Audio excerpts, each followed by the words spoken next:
But in this particular case, I think that she's talking about Britney Spears, and Britney Spears using vocal fry a lot. Oh, baby, baby. Oh, baby, baby, and trying to make her voice into something that it's not. What up, guys? It's your boy, Matt from RamseyVoice.com. I've also been known as Car Ramrod, and I am a real vocal coach, singing teacher, voice analyzer, outspoken critic, and supporter of great singing. And today, I thought it would be kind of cool to actually watch a video that has no real singing. It's not like a music video. It's not like a live performance, but it's about Ariana Grande talking about vocal technique in her own words. And I think that this is really interesting because even some really, really phenomenal singers that just like they're such experts at their own voice, sometimes they get kind of like weird ideas about singing techniques and stuff like that. And sometimes I just like to go in and set the record straight, especially when people work with me and I'm trying to kind of like establish some trust and work with their voice so that they feel that they can like make a lot of progress together. I like to kind of just gently go in and talk about some of the things that are a little bit weird or some of the things that they're thinking that are right on. But in general, a great singer is a great singer. So I'm sure we're going to see a lot of great little tidbits of vocal wisdom in here. Before we jump into it, you guys know what to do. You gotta like, you gotta comment with the next song that you want to see me react to, next video that you want to see me react to, subscribe, turn on notifications for this channel, all that stuff. With that said, let's go into everybody's favorite news segment, which is High Note and Low Note, which is going to highlight one of the nice comments that I got on my YouTube channel. By the way, I read all of your comments and all of the nice things that you say, and every like is like a little kiss on my cheek.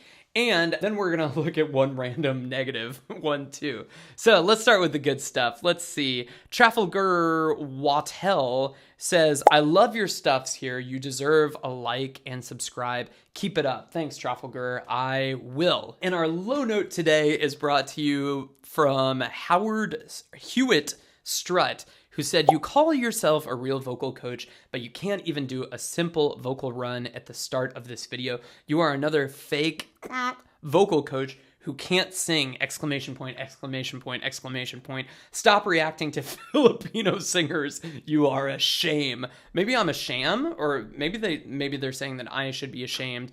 Well, either way, you know, it doesn't take a fantastic driver in order to fix your car. What you're looking for is a good mechanic. You're not necessarily going to take cooking lessons from a world-class eater. You want to take cooking lessons from a world-class chef. So I will be the first to admit my voice is not perfect. I have taken a lot of voice lessons to get it better. However, you know, I do know a lot about how to improve people's singing voices.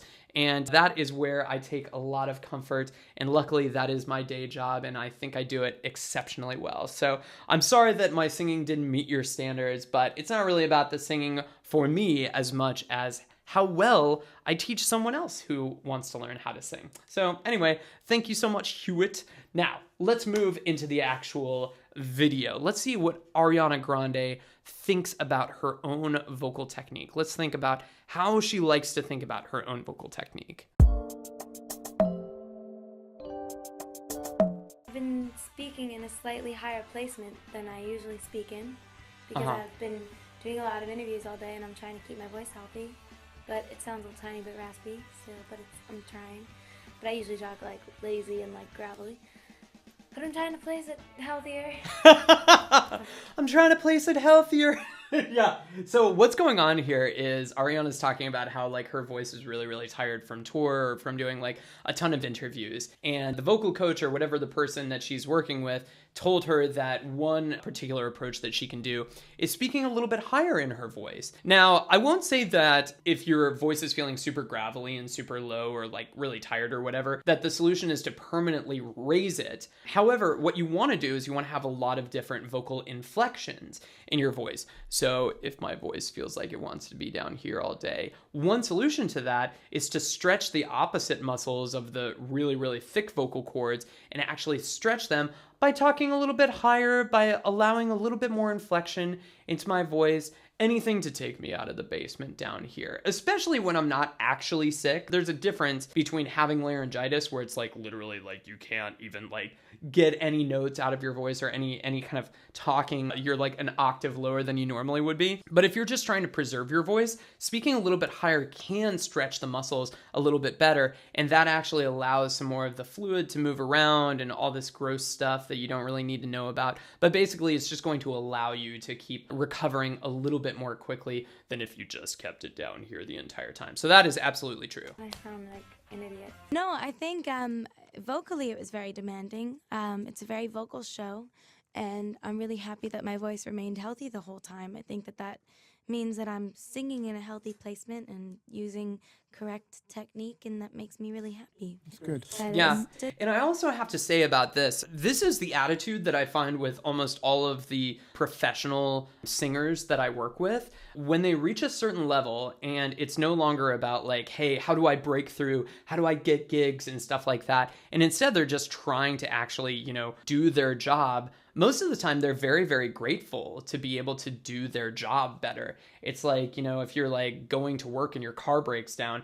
you're really grateful to the mechanic that fixes your car so that you can keep going to work. And that keeps being the attitude that I see with professional singers that I work with, is like it's one of gratitude rather than like, I'm going to walk in and it's going to be like all diva time and stuff like that. That certainly can happen, but in this particular case, what I really get out of her approach and what I find really believable about this is that she is glad that her voice lasted for this tour and that she was singing with the right techniques so that she could continue using it.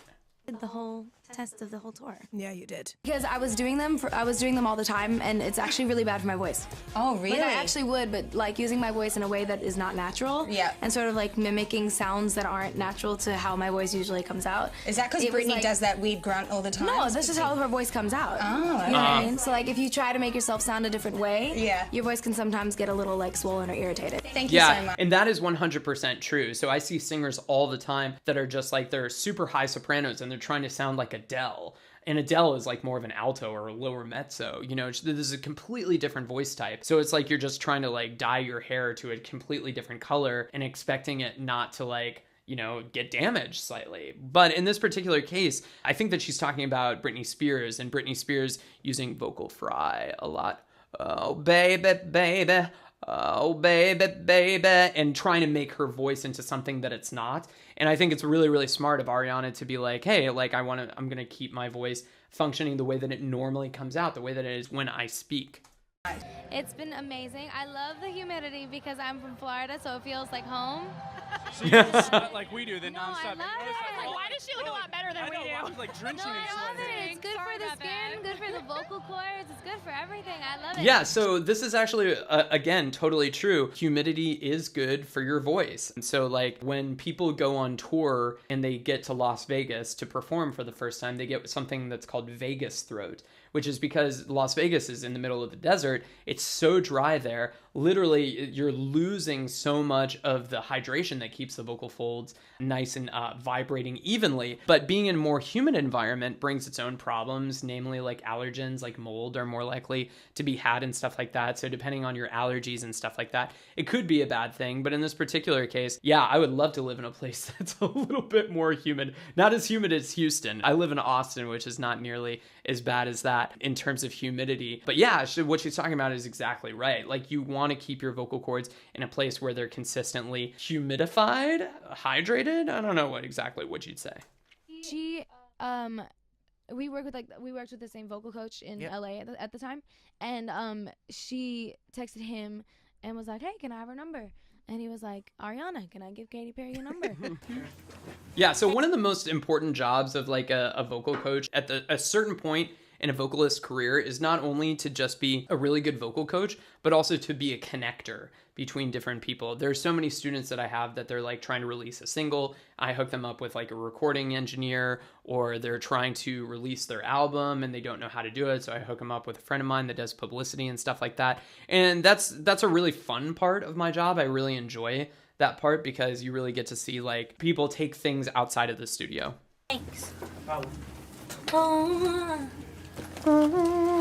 Keep your eyes on me. Sound like I said ass on me. Pronunciation. Enunciation. To work on. Enunciation's Sorry, my voice important. is gone. I've been screaming on set all week, so I'm a little hoarse. You've got such a big voice for such a little person. It's huge, isn't it? Like you reach such ranges with your voice. Like, does that take practice, or is it just like one day you open your mouth and it's like, oh God, look at me? No, it's totally natural, guys. Ariana Grande has never worked on her voice before. The interviewer brings up an interesting thing, even though I don't think that she meant to, which is that Ariana is a small person, and there seems to be a little bit of a correlation between a person's voice type and like the size of the person that they're in. For instance, like me, like I'm an average size guy. I'm a little bit of a shorter guy. I'm like 5'8".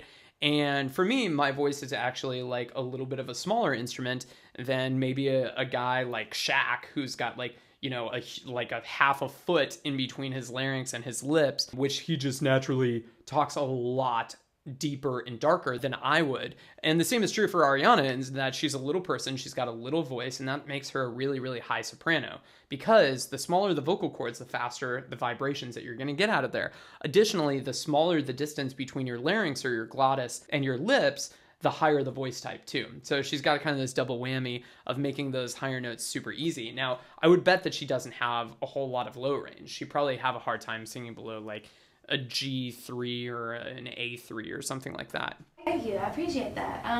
I feel like it's just like naturally where my voice sits. I have a higher voice. I don't have much of a lower range. Like when I sing in a lower register, it takes a lot more work for me than it does to sing higher. Like when I get sick or something, like I have a cough right now, I couldn't sing low. Right. You know what I mean? Like that's the first thing to go. Yep. My higher register is always there. Like that's just sort of where my voice naturally sits. But thank you. Absolutely. No, that's a really, really good point. So what she's talking about is like the kind of average place where her voice sits. And the lowest part of her voice is the first thing to go. And that's very, very common because if the vocal cords aren't working super well in a specific place in your voice already, then once you're a little bit ill or something like that, then that's probably just going to get worse, or that's going to disappear completely. Whereas like the high part of your voice, if that's the comfortable spot for you, will stick around. Or if you're comfortable in the low part of your voice, then the high notes will be the first thing to go. But I don't know. I love performing with Jason because it feels like home. I mean, he was my first, employer, my first director, musical director, and he really challenged me doing 13, and I think that's why my voice has a very strong stamina. I learned how to sing healthily because of the Broadway schedule, and being thrust into 8 shows a week is an insane thing, and I think that's why I learned so much about vocal health and everything, and it's just really cool to see two worlds collide. So much has happened since then. That is the Broadway schedule, is that you'll typically do several shows a week, sometimes 2 in one day. And so what she's talking about is that built a lot of stamina into her voice because she just learned how to work through it all. You could also think of like the Beatles when they performed in Hamburg and they would play for 8 hours solid. Obviously it wasn't just one singer singing for 8 hours solid, but they would take turns, but it's still like a lot when you think about it. It was just so much fun. Oh, I miss it. So I guess that's my favorite memory, the pre-show rituals and warming up together and stretching and having fun. Yeah. You weren't really, when you were young, you weren't seriously trained. Did you have... No, I had one voice lesson when I was really young. I was a little girl, and I took a lesson with this person at my school. And I wanted to sing Aretha Franklin's Respect. And she wanted me to sing How Much Is That Doggy in the Window? And I was like, hell no. Guys, I get this all the time. I get singers all the time that are like, hey, I want to sing this one thing. And then they like went to their like high school choir teacher or whatever. And the teacher was like, oh, why don't you sing like Caro mio ben, or like some like Italian art song or something like that. Or like Somewhere Over the Rainbow, something really, really kind of like, not cool. Like, important, but like not that cool. You have to work with where the singer is. If they want to sing Aretha Franklin, you have to help them sing Aretha Franklin, unless it's just all out like the wrong song for them, like it's gonna hurt them or it's going to like send them backwards in terms of their progress. I was like, I am not singing this. So she tried to change the way I was singing, and I didn't feel comfortable. She wanted me to sing in like this nice, pretty way. Very legit. It's like super light and white, for lack of a better word. And I like singing with a little more soul. And I thought that she was trying to change me, and I didn't like that. どうやってトレーニングしたんでしょうかね? Now you've, I think your voice is God-given, but how did you train? How did you practice? Thank you. I just sang a lot. Like I sing a lot, and I've never had any injuries caused by how much I sing or how I sing. So I think I'm doing it properly. Yeah. I only have ever had vocal issues when I've been screaming or like laughing too loud or being, wild, which doesn't happen often. But I think that's I think the practice just came from doing it so much. Yeah, she is really lucky if she hasn't had any vocal issues, except for like if she was screaming a lot or something like that. But that is a good indication that she is using the right vocal techniques. I wouldn't say that just because you don't lose your voice necessarily means that you sing with good vocal techniques. Some people are just have a little bit more stamina for it. And it almost seems like a genetic thing. It's kind of like this person can just like scream up to ease all night long and they're just totally fine. Whereas, some singers that I've taught, it's like, man, we have to be really careful with what they do, because if they go just a little too hard, it can go to nodules or something like that. So that's really great for her. I listen back and I'm super inspired. I love it. You should have heard her doing some vocal exercises in here. It was an octave that I've never, ever heard. Let me hear it, Ariana. Let me hear it. I don't know. I'm on pressure. Me. Whoa. Did you hear that? Just stretching. Wow. They're waking up. The chords is waking up. 8 dolphins just jumped. I'm just going to guess that she's like she's like stretching and letting in some of the whistle register. And the reason that works so well is when people are stretching and stuff like that, they're usually naturally closing their vocal cords pretty tight. Because when I lift something heavy or I'm stretching, I'm pressing against the air that's coming up from my stomach. And so the vocal cords get kind of squeezed together pretty tight. And if you let just a tiny bit of air through, you get that kind of whistle register kind of a sound. Now, obviously, her sounds a lot better. I've actually got some videos on whistle register that you can check out. That is one of the exercises. I call it the yawny whistle, where you're like,